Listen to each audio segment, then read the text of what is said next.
تو یہ میں عرض کر رہا تھا کہ حضرت امام ابو داود علیہ الرحمہ نے یہ 4 حدیثیں بیان فرمائی. ان 4 حدیثوں کی نشاندہی فرمائی ہے کہ ان حدیثوں میں ایسی جامعیت ہے کہ اگر ان حدیثوں پر مکمل عمل پیدا انسان ہو جائے تو اس کی زندگی 100% دینی زندگی ہو جائے. دین کے تمام تقاضے اور دین کی تمام باتیں اس کی زندگی کے اندر آ جائیں گی. ان 4 حدیثوں کے اندر یہ جامعیت ہے. ان 4 حدیثوں میں سے پہلی حدیث یہ ہے انما الاعمال بالنیات. دوسری حدیث من حسن اسلام المرء ترکہ ما لا یعنی. اور تیسری حدیث لا یؤمن احدکم حتی یحب لأخیہ ما یحب لنفسہ. اور چوتھی حدیث الحلال بین والحرام بین وبینہما مشتبہات لا یعلمہن کثیر من الناس الی آخر الحدیث. ان 4 حدیثوں میں سے ایک حدیث یہ ہے جس سے اندازہ ہوتا ہے کہ اس حدیث کا مقام و مرتبہ کتنا بلند ہے. بعض علماء فرماتے ہیں کہ یہ حدیث نصف دین ہے. کتنا؟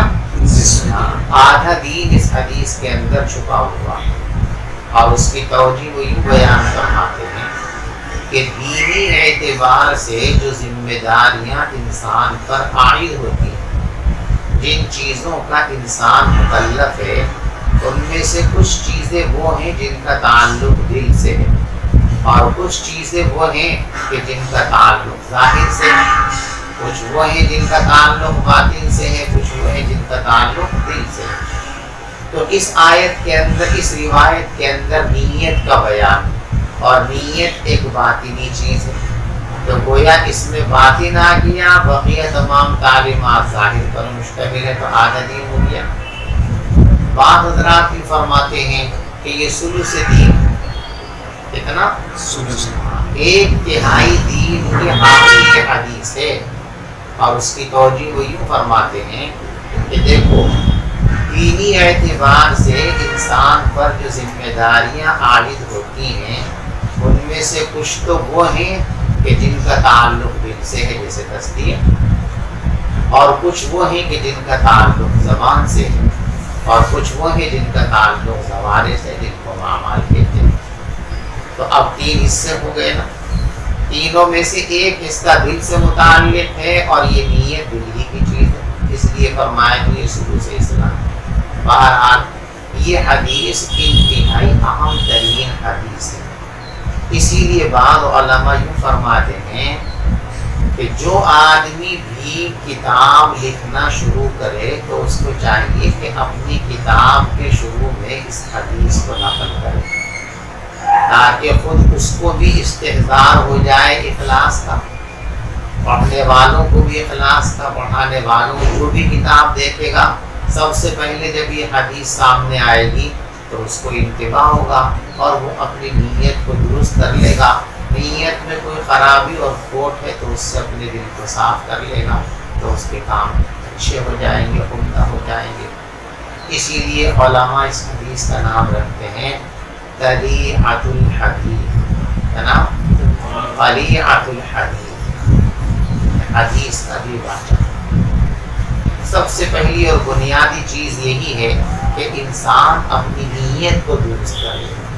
نیتوں ہی سے اعمال کا فیصلہ ہوگا، اعمال کی قیمت اور اعمال کی حیثیت طے ہوگی کہ یہ اعمال اللہ کے یہاں مقبول ہیں یا اعمال اللہ کے یہاں مقبول نہیں. ان اعمال پر معمولی درجے کا ثواب ملے گا یا بے انتہا ثواب ملے گا. ان ساری چیزوں کا فیصلہ نیت کی بنیاد پر کیا جاتا ہے. جیسی نیت ہے ویسا ہی انسان کے اعمال کے ساتھ معاملہ اور برتاؤ کیا جائے گا. بہرحال یہ انتہائی اہم ترین حدیث ہے، اور صاحب مشکات رحمۃ اللہ علیہ اس حدیث کو سب سے پہلے اسی لیے لائے ہیں کہ ہم سب لوگ اپنی اپنی نیتوں کو درست اور صحیح کر سکیں. ہمارا یہ پڑھنا، ہمارا یہ پڑھانا، یہ اسی صورت کے اندر قیمتی ہے اور لائق فائدہ ہے جب ہماری نیتیں درست اور صحیح ہیں۔ اگر ہماری نیتیں درست ہیں، صحیح ہیں، یعنی ہمارا یہ پڑھنا اور پڑھانا یہ اللہ کی رضا کے لیے، اللہ کی خوشنودی کے لیے ہے، سچائی کے ساتھ اللہ کے دین پر عمل کرنے اور اس کی اشاعت، تبلیغ اور فروغ کے لیے ہے، تو یہ پڑھنا بھی انتہا مفید اور قیمتی عمل ہے۔ اور اگر نیتیں درست نہیں ہیں تو پھر بخاری پڑھو، مسلم پڑھو، ترمذی پڑھو، مشکات پڑھو، یہ پڑھو، وہ پڑھو، کوئی فائدہ اس پڑھنے کا نہیں۔ آپ اسی کتاب میں آگے چل کر کے روایت پڑھیں گے کہ قیامت کے دن انسانوں میں سے 3 طرح کے لوگوں کو اللہ کی بارگاہ میں پیش کیا جائے گا۔ جن میں ایک انسان وہ ہوگا جس کو اللہ تبارک و تعالیٰ نے بڑی قوت، طاقت اور شجاعت اور ہمت دی ہوگی۔ اس کو اللہ تعالیٰ بلائیں گے اور اپنی نعمتیں اس کو یاد دلائیں گے، تم کو یہ نعمت دی، یہ نعمت دی، یہ نعمت دی۔ کہے ہاں میرے پروردگار، یہ ساری نعمتیں آپ نے مجھے عطا فرمائی۔ اللہ تبارک و تعالیٰ پوچھیں گے کہ اب یہ بتاؤ ان نعمتوں کو پانے کے بعد ہمارے لیے کیا کیا؟ اللہ میاں، میں نے تو آپ کے لیے اور آپ کے دین کے لیے کافروں سے، مشرکین سے اور دین سے بغاوت کرنے والوں سے جنگیں کی، لڑائیاں کی، اور اپنی جان کی پرواہ بھی نہیں کی، یہاں تک کہ آپ کے راستے میں شہید ہو گیا۔ جان انسان کا سب سے قیمتی اثاثہ ہے ظاہری چیزوں میں، تو میں نے وہ آپ کے لیے قربان کر دیا۔ اللہ فرمائیں گے کذبتا، جھوٹا ہے تو جھوٹا، یہ تو نے لڑائیاں، یہ جہاد، یہ غزوات، یہ جنگیں، یہ شجاعت اور بہادری کے کارنامے، یہ صرف اس لیے تھے کہ لوگ تجھے پہلوان کہیں، لوگ تجھے شجاعت والا کہیں، لوگ تجھے بہادر کہیں، جری کہیں۔ کہہ دیا گیا وہ دنیا کے اندر ڈنکے بج چکے ہیں۔ تو جس کام کے لیے تم نے یہ سب کچھ محنت کی تھی، اس کا ثمرہ دنیا میں تم کو مل گیا، تمہاری شہرت ہو گئی کہ تم بڑے بہادر ہو، تم بڑے دین کے چاہنے والے ہو، تم بڑے بے جگری کے ساتھ لڑنے والے ہو۔ تو جس مقصد کے لیے آپ نے کام کیا تھا، وہ مقصد آپ کو دنیا میں مل چکا ہے، تمہارے پاس کچھ بھی نہیں۔ اور پھر فرشتوں کو حکم دیا جائے گا کہ اس شخص کو اوندھے منہ گھسیٹ کر کے لے جاؤ اور جہنم میں پھینک دو، اللہ ہم سب کی حفاظت فرمائے۔ اسی طریقے سے ایک اور شخص کو بلایا جائے گا جو دنیا والوں کی نظر میں بڑا سخی ہوگا، مال ہوگا اس کے پاس اور مال اس نے خوب خرچ بھی کیا ہوگا، مسجدوں میں بڑے چندے دیے ہوں گے، مدرسوں میں بڑے چندے دیے ہوں گے، یہ کیا وہ کیا، سب کچھ کیا۔ اللہ اس کو اپنی نعمت یاد دلائیں گے، یہ دولت تم کو دی گئی تھی، یہ دولت تم کو دی گئی تھی، تم نے کیا کیا؟ کہے گا میں نے تو خیر کا کوئی ایسا مصرف نہیں چھوڑا جہاں دولت خرچ نہ کی۔ جہاں جہاں بھی یہ سامنے بات آتی تھی کہ یہاں خرچ کرنے سے اللہ خوش ہوتے ہیں، میں نے ان سب لوگوں پر اپنا مال لٹایا۔ فرمایا کہ بھائی یہ سب تم نے اس لیے کیا تھا کہ لوگ تم کو سخی کہیں، لوگ تم کو غریب پرور کہیں، وہ سب کہہ دیا گیا، دنیا میں ڈر کے بچ گئے تمہارے نام، اب یہاں کیا لینا ہے؟ اس کو بھی اوندھے منہ گھسیٹ کر جہنم میں ڈال دیا جائے۔ اور فرمایا کہ تیسرا شخص وہ ہوگا جس کو اللہ نے قرآن کی دولت دی ہوگی، علم قرآن عطا کیا ہوگا، اس کو بلایا جائے گا اور اس کو نعمتیں یاد دلائی جائیں گی، اور اس کو یاد دلا کر اس سے پوچھا جائے گا کیا کیا ہے تم نے؟ وہ اپنے کارنامے بیان کرے گا، میں نے یہ پڑھا، یہ پڑھایا، یہ واعظ کی، یہ نصیحت کی، یہ کیا وہ کیا۔ یہ ہم لوگوں کے لیے بڑا ہی انتہائی اہم ترین سوچنے کا مقام ہے۔ اللہ ہم سب کی حفاظت فرمائے، اللہ ہم سب کی حفاظت فرمائے، اللہ اخلاص کی دولت سے ہم کو مالا مال فرمائے۔ یہ ساری محنتیں، کاوشیں، جدوجہد اسی صورت میں کام آئیں گی جب ہمارے اندر اخلاص ہوگا۔ اللہ ہم سب کے اخلاص کی دولت عطا فرمائے۔ اس لیے بہت سوچ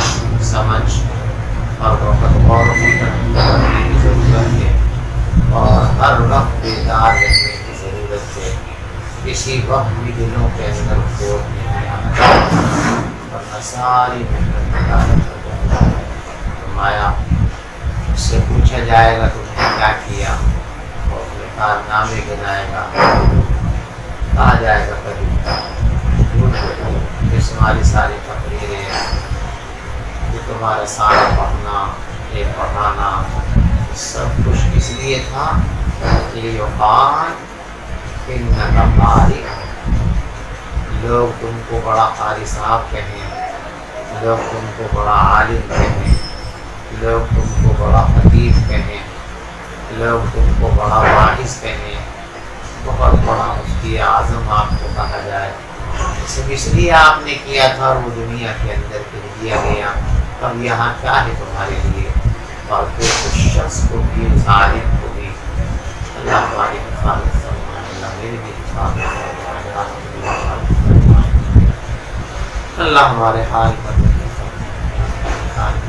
فرمائے، ایسے عالم کو بھی پونجے منہ مصیب کر جہاں تو کاموں کی اس وقت تک کوئی قیمت نہیں ہے جب تک نیت نہ ہو، صحیح نیت ہی کاموں کی اصل جو ہو، کوئی کام کتنا ہی شاندار ہو، بظاہر کتنا ہی مفید ہو، کتنا ہی خوبصورت ہو، بظاہر وہ کتنا ہی دینی لگتا ہو، لیکن اگر اس نے نیت کی روح ڈالی ہوئی نہیں ہے تو وہ مردہ ہے، بیکار ہے، کوئی اس کی حقیقت نہیں ہے۔ یہی پیغام دینے کے لیے، سبق دینے کے لیے اگر مصنف علیہ الرحمٰن نے یہ روایت یہاں پیش فرمائی ہے تاکہ کتاب کو شروع کرنے سے پہلے، کتاب کو پڑھنے سے پہلے ہم اپنی نیتوں کو درست کر سکیں۔ یہ حدیث کی کتاب پڑھ رہے ہیں، اس لیے حدیث کی کتاب میں جو کچھ بھی ہم پڑھیں گے اس کو اپنی زندگی میں عمل میں لائیں گے، اور اس لیے عمل میں لائیں گے تاکہ اللہ تبارک و تعالی ہم سے راضی اور خوش ہو جائے۔ اللہ کے حکموں کو پورا کرنے کے لیے، اللہ کے رسول صلی اللہ علیہ وسلم کے حکموں کو پورا کرنے کے لیے اور اللہ کو خوش کرنے کے لیے ہم پڑھیں گے، پڑھائیں گے، جو کچھ پڑھیں گے اس پر عمل کریں گے، دوسروں تک یہ پورا دین پہنچائیں گے، اس لیے کہ اللہ تبارک و تعالیٰ کا حکم ہے، اللہ کے رسول صلی اللہ علیہ وسلم کا حکم ہے، ہم اس کے حکموں کو پورا کریں اور وہ ہم سے راضی اور خوش ہو جائے، اس لیے ہم اس پڑھنے اور پڑھانے کے سلسلے میں مشغول ہوئے ہیں۔ یہ استحضار ہم کو پیدا کرنا ہے، اسی استحضار کو پیدا کرنے کے لیے یہ روایت یہاں پر لائی ہے۔ پہلا جملہ اس روایت کا ہے انما الاعمال بالنیات، یہ وہ انما حصر کے لیے، اس میں کسی کا اختلاف بھی، تمام علماء عربیت کے نزدیک یہ حصر کے لیے ہوتا ہے۔ حصر کا مطلب یہ ہوتا ہے کہ جو کچھ بیان کیا جا رہا ہے بس یہی حقیقت ہے، اس کے ماں سوا کچھ بھی نہیں، یہی ہے، اس کے علاوہ کوئی دوسرا احتمال اس کے اندر پیدا نہیں ہو سکتا، کوئی دوسری صورت اس کے اندر پیدا نہیں ہو سکتی۔ انما الاعمال بالنیات، بلا شبہ یقیناً اعمال کا دار و مدار نیتوں پر ہے، ٹھیک ہے۔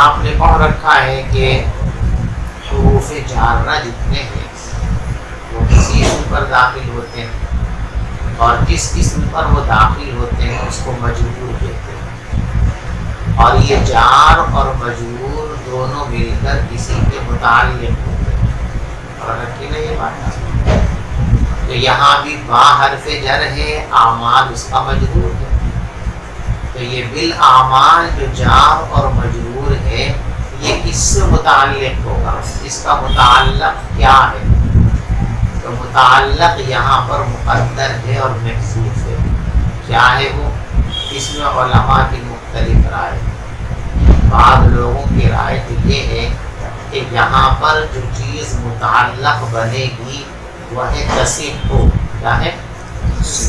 انما الاعمال تصح بالنیات، اعمال درست ہوتے ہیں نیتوں کی بنیاد پر۔ نیت صحیح ہے تو عمل درست ہے، نیت صحیح نہیں ہے تو عمل درست نہیں ہے۔ اور بعض حضرات فرماتے ہیں کہ توجد انما الاعمال توجد بالنیات، اعمال کا وجود نیتوں پر موجود ہے۔ حضرت امام اعظم ابو حنیفہ رحمۃ اللہ علیہ کی رائے یہ ہے کہ یہاں تعتبر ہو یا معتبرۃ مقدر مانا جائے، یہ تقدیر عبارت کی ہوگی انما الاعمال تعتبر بالنیات، انما الاعمال معتبرۃ بالنیات، اعمال کا مدار نیتوں پر، اعمال کا اعتبار نیتوں کے ساتھ کیا جائے گا، جیسی نیت ہوگی ویسے ہی درجے اور مقام پر اس عمل کو رکھا جائے گا۔ نیات نیت کی جمع، دیکھو اس کو نیت یا کی تشدید کے ساتھ اور نیت یا کی تخفیف کے ساتھ دونوں طریقے سے پڑھنا درست اور صحیح ہے۔ نیت بھی کہہ سکتے ہیں اور نیت بھی کہہ سکتے ہیں، مشہور عربی کے اندر نیت کی ہے۔ نیت کے لغوی معنی ہے ارادہ کرنا، لیکن اصطلاح شریعت کے اندر نیت کہتے ہیں اللہ کی رضا اور خوشنودی کے لیے اپنے ارادے کو ایسے کام کی طرف متوجہ کرنا جو اللہ کی رضا اور خوشنودی کا باعث ہے۔ انما الاعمال بالنیات، یقیناً بلا شبہ اعمال کا دار و مدار نیت پر ہے۔ وَإِنَّمَا لِامْرِئٍ مَّا نَوَىٰ، اور بلا شبہ انسان کو وہی چیز ملے گی جس کی اس نے نیت کی ہے۔ دیکھو یہاں پر ایک سوال یہ ہو سکتا ہے کہ دونوں جملوں کا مفہوم ایک ہی ہے، انما الاعمال بالنیات وانما لامرئ ما نویٰ، دونوں کا مطلب تو ایک ہی ہے کہ جیسی نیت ویسے نتیجہ۔ پہلے جملے کا مفاد بھی یہی ہے کہ نتائج نیتوں پر موقوف ہیں، اور دوسرے جملے کا مفاد بھی یہی ہے کہ نتائج نیتوں پر موقوف ہیں، تو پھر دوبارہ اس جملے کو لانے کی کیا ضرورت ہے؟ تکرار ہو گیا بلا وجہ۔ اس کا جواب ذہن میں رکھیے۔ ایک جواب تو اس کا یہ ہے کہ دوسرا جملہ تاکید کے لیے لایا گیا۔ جب کسی چیز میں تاکید پیدا کرنی ہوتی ہے تو اس کے لیے وہی جملہ یا اس کے ہم معنی جملہ دہرا دیا جاتا ہے۔ کسی چیز کو تاکید کے ساتھ بیان کرنا ہے، مؤکد طور پر بیان کرنا ہے، تو اس کے لیے یا تو اسی جملے کو ہو بہو دوبارہ لے آتے ہیں یا اس کے ہم معنی جملے کو لے آتے ہیں، اس سے تاکید پیدا ہو جاتی ہے، قوت اور مضبوطی پیدا ہو جاتی ہے۔ تو یہاں بھی دوسرا جملہ جو لایا گیا ہے یہ جملے اولا کی تاکید کے لیے لایا گیا ہے، یعنی انما الاعمال بالنیات کے اندر جو نیت کی اہمیت بیان کی گئی تھی اس کو مزید مؤکد کرنے کے لیے، مضبوط کرنے کے لیے، اس میں قوت پیدا کرنے کے لیے اس کے ہم معنی جملہ لے آئے، وَإِنَّمَا لِامْرِئٍ مَّا نَوَىٰ۔ اور بعض لوگ کہتے ہیں کہ اس کا مطلب جو ہے وہ یہ ہے انما الاعمال بالنیات، اعمال کا دار و مدار نیتوں کے اوپر ہے، وَإِنَّمَا لِامْرِئٍ مَّا نَوَىٰ، اور انسان کو وہی ملے گا جو انسان نے نیت کی ہے۔ تو بات فرماتے ہیں کہ دونوں جملوں کے اندر فرق ہے۔ پہلے جملے کا تعلق جو ہے نفس عمل سے ہے اور دوسرے جملے کا تعلق ثمرہ عمل سے ہے۔ عمل ایک علیحدہ چیز ہے اور ثمرہ عمل ایک علیحدہ چیز ہے۔ تو پہلے جملے کا تعلق نفس عمل سے ہے اور دوسرے جملے کا تعلق ثمرہ عمل سے ہے، لہذا دونوں کو تکرار۔ جب دونوں جملوں کے اندر ایک ہی بات کو بیان کیے جائے تو اس کو تکرار کہتے ہیں، لیکن جب دونوں جملوں کا مفاد علیحدہ علیحدہ ہے، دونوں جملوں کا متعلق علیحدہ علیحدہ ہے، تو پھر اس کو تکرار نہیں کہا جائے گا۔ انما الاعمال بالنیات وانما لامرئ ما نوى، اور انسان کو وہی چیز ملتی ہے جس کی وہ نیت کرتا ہے. فمن کان